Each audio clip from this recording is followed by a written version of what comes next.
This Sunday is the Sunday before Thanksgiving, and as we've talked about in previous weeks, the whole month of November is really one in which we are thinking about gratitude, how we respond with gratitude in our stewardship, but also how we celebrate together as a community in all of the great gifts that God has shown us. And this Sunday particularly, as we prepare ourselves for the Thanksgiving holiday on Thursday, we will be spending time in that gratitude, in that place of gratitude all through the service. And of course, that means some of the most popular and beloved hymns in our hymnal. And at the very end of the service, we will end with "Now Thank We All Our God."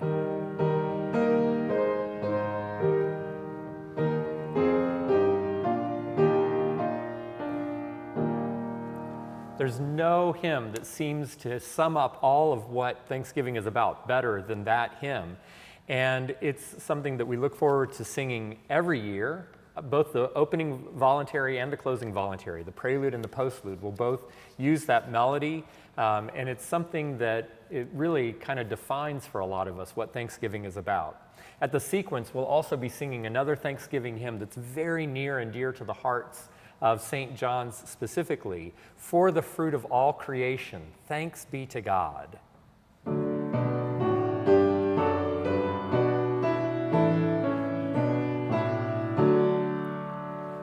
And as I've said in previous years when we've sung this is one of St. John's most popular tunes and texts. And it's interesting, a lot of times we have the hymn, the poetry, and the music that's written for the poetry to set it. That's how songs are normally done. This is the exception. This tune was written by Francis Jackson, who was at York Minster Cathedral in England, for a different text. And for a variety of reasons, it never really caught on. And Fred Pratt Green, the very prolific English poet and hymn writer, wrote this text for the tune. And so the way the text uses the repeated melodic contours is very intentional from the poet's standpoint, and you can get a sense of how closely related the text and the melody are. And so for very good reason that this is one of our most popular hymns. And of course, we'll also be singing "We Plow the Fields and Gather," and we'll be singing "Come Ye Thankful People Come." The choir will be singing a setting of a hymn tune and text that is not in our hymnals, "Sing to the Lord of Harvest," which is also another German tune and originally a German text, sung of course here in translation.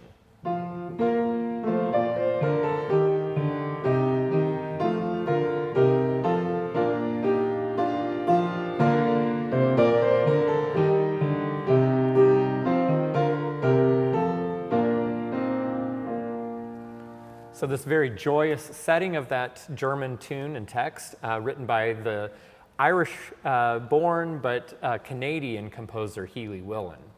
And then at communion, the choir will also be singing another very familiar anthem, "O Taste and See" by Ralph Vaughan Williams.